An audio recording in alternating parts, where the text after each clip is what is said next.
In the last year, I've purchased a lot of puzzles. It's quickly become one of my favorite hobbies, and I feel like I have a pretty good collection now, and a few favorites that I want to highlight. When I first got into puzzling, I loved watching other people's puzzle collections, and I feel like it's a great way to get recommendations of puzzles, talk about the different types of puzzles that you like to do, and hopefully it can give other people who are interested in puzzles some ideas of new puzzles to try out, or just introduce someone who's looking for a new hobby to puzzles. I keep most of my puzzles on the bottom shelf of my bookshelf. They're not displayed in any particularly nice way, but I do have two puzzles that I like to keep on display because I like having a reminder of all of my hobbies around in different ways, and having a pretty puzzle box or a framed puzzle is a great way to do that.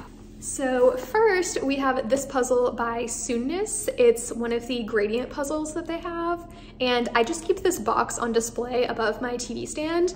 And it is so pretty. I really loved doing this puzzle. I think it's probably one of the highest quality puzzles I have, and it's also one of the most expensive puzzles that I have. The pieces feel so nice. You can see the whole puzzle picture on the back, and this was just really fun to do. I feel like gradient puzzles get a bad rap for looking like they're gonna be really difficult, but once I got more into puzzling as an adult, I realized that gradients are some of the easiest puzzles to start with, because it's really easy to tell, like, okay, if I have a teal colored piece, it has to be in this corner, or even if I have a blue piece, it has to be here, or maybe up here, but that's about it. So I think this is a good one if you're just getting into puzzles and you want something a little bit different than the standard gradient. The stripes are also really fun to do because it's almost like another border. It's really easy to do the edges and then do the lines through this one. This next puzzle I actually have framed, and it's usually in my kitchen. I did get a slightly too small frame and I had to take off one row of puzzle pieces, but it is so pretty. And this is another 1,000-piece puzzle that has a bit of a gradient to it. So this puzzle is from Gallison, and they are like my go-to for cheaper puzzles that have really nice designs. You'll see I have a lot of Gallison puzzles. I don't think they have the best quality. Their pieces are fine, but I have definitely seen better quality pieces. I just really love their designs, and I like that they also offer a lot of 500-piece puzzles, which I've learned is my favorite to do. But when it comes to the 1,000-piece puzzles, I like these ones with some sort of gradient where it's very clear to like cluster pieces based on color. Like the light blue is really easy here, dark blue even. The pinky purple was kind of hard, I remember, but this one section is more clearly red, and that one was more easy to section off. Aside from that, I also really love the gold foiling, and it has the same foiling on the pieces as well. It's not just like a box design thing. And it made it really fun to find all the different lines going through and to put together each like astrology symbol. So that was another part that I liked to this. It was a little bit more than a typical gradient puzzle, and it had a lot of like interesting things going on that were really satisfying to put together when you got like a whole straight line across or something like that. Sticking with the foil theme, I have another foiled puzzle from Gallison, and this is the only puzzle that I have right now that I haven't done yet, but I did want to include it because it's so pretty and I've been looking forward to doing it for so long. I obviously love all of the books. If you've seen any of my other videos about reading and all of that, you know that I love reading, so this book-themed puzzle is right up my alley. I also love, again, the blocks of color. I love that there's different sections and different things going on. That's another thing I've noticed I like in puzzles, is where there's almost like different scenes happening. I think it's just so fun to put together. Something that has been holding me back from doing this one, though, is that it's 1,000 pieces. And the last 1,000-piece puzzle that I did, I actually ended up giving to a friend.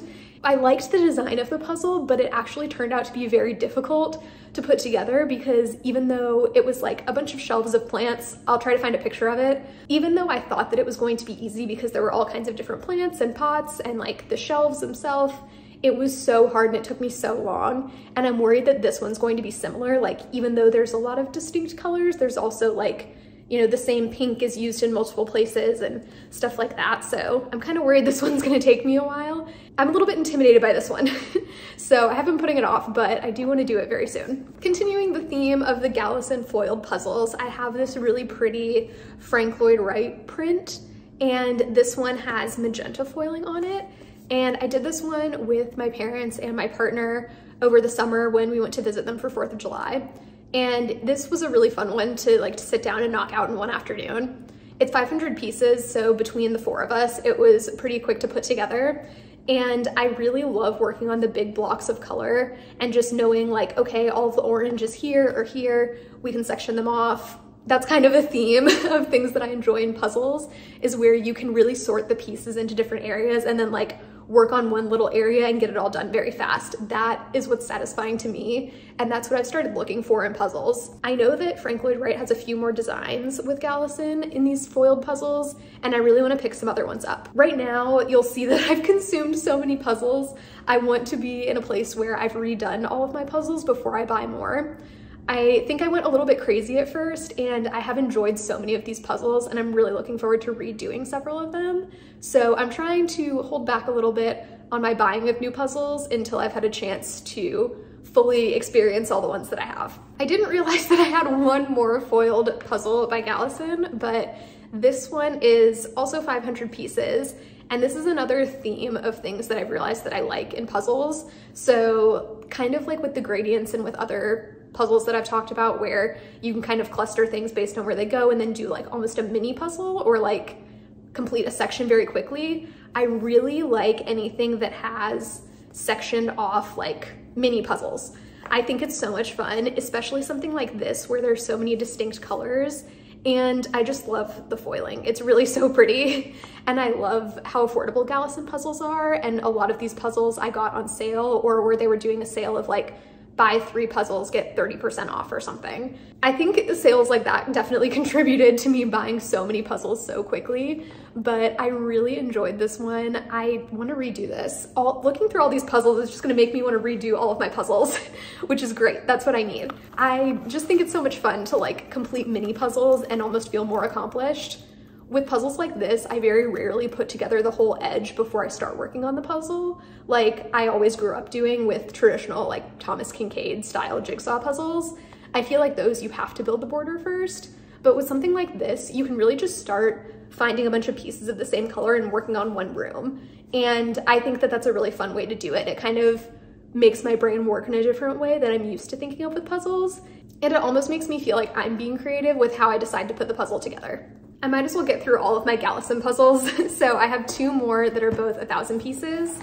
And this first one is similar to the last one. So again, it's like zodiac themed. There's different sections for each sign. And this one doesn't have any kind of foiling, but again, this is another like 1,000-piece puzzle that didn't feel so overwhelming. It was overwhelming to sort.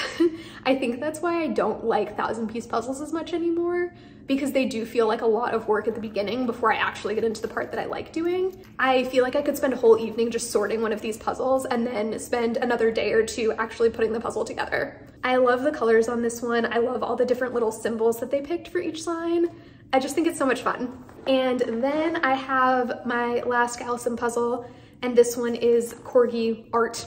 And another one that I feel like is tedious to sort, but fun to put together because it has like all these kind of mini puzzles with the different corgi art prints. I will say the hard thing about this one is that you do get a lot of pieces that could feasibly go in any of the corgi puzzles, because you get a lot of the like corgi orange and white pieces, and you're not quite sure which section of the puzzle they go in until you get further in. So by the end of the puzzle, I pretty much just had all of these like corgi orange pieces, and then some of the pieces for the floor, like the floor and then the corgis took me longer than any other individual part of the puzzle. I have 2 more puzzles in this kind of like boxy style, and I got both of these from Puzzledly, but the first one is Hands by Cloudberries, and they all have this very distinct like gray box. I kind of hate this box. This is a weird thing to complain about because the actual puzzle is very nice. Like the feel of these pieces was incredible. This was one of my favorite puzzles to put together just for that reason. I loved working with these pieces, but I hate the way this box looks on my shelf because on the side, it just says hands. Like there's no side that shows any of the art of the puzzle.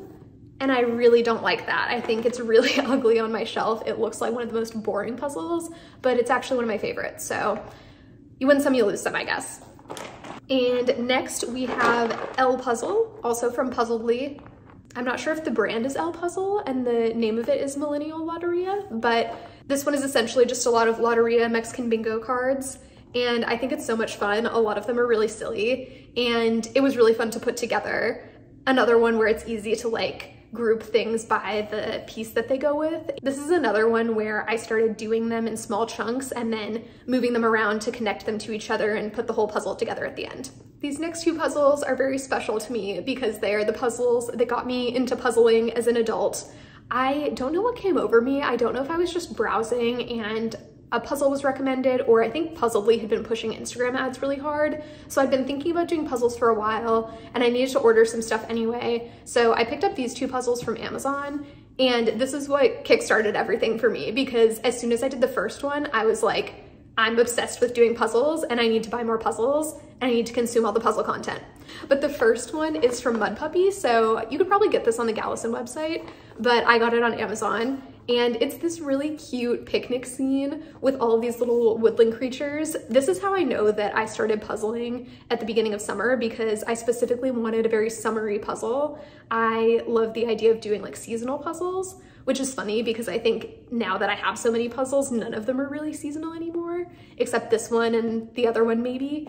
But I always grew up doing like those big Thomas Kinkade puzzles and other puzzles that were more like seasonally themed. So that's kind of where I started getting back into it.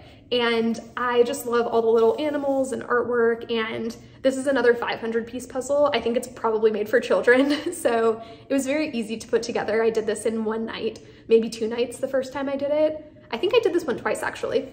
And it's just really fun and cute, and I love it a lot. The next one is in a super ugly box that I absolutely hate, but it is from Buffalo Games and Puzzles, and it's another 500-piece puzzle. I started very small, and I realized later that I really like 500-piece puzzles more, but this one has some really pretty, again, like woodland creatures, but it's nighttime, and it's really just like soothing to look at.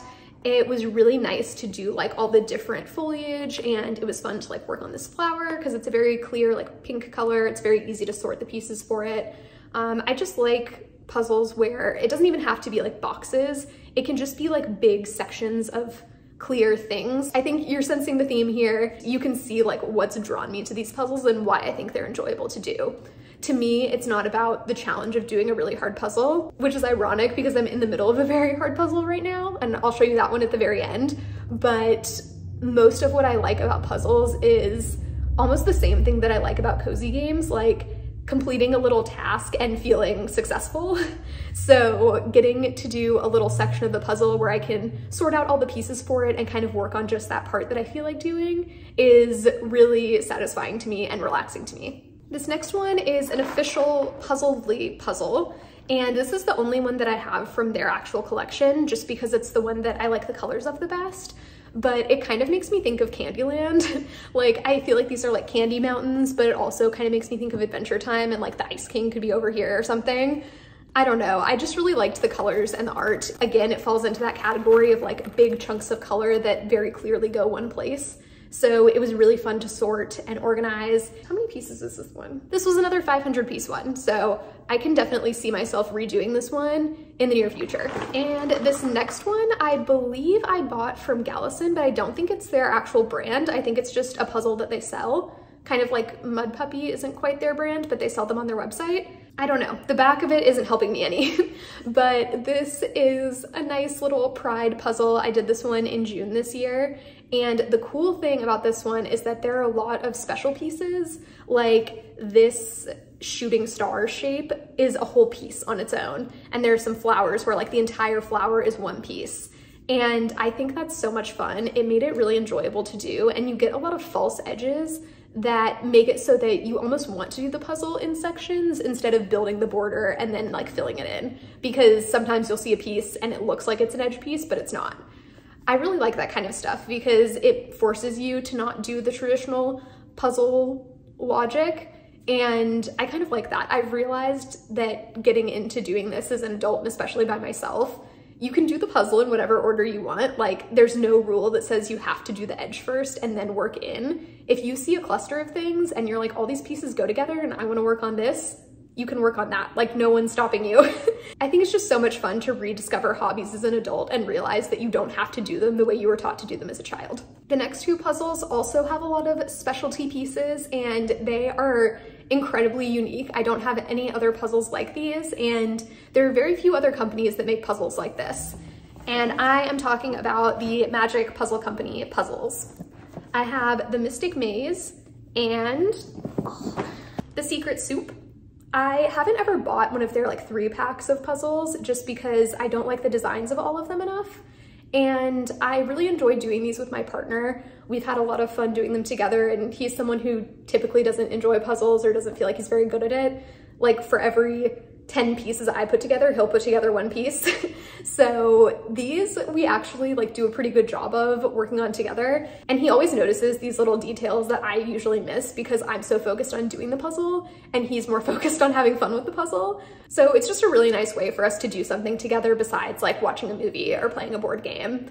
Different couples activity. So I highly recommend doing these with a friend or a partner. These are also really unique because they have like a secret ending, and I won't say anything other than that, but I think picking up at least one is definitely worth it.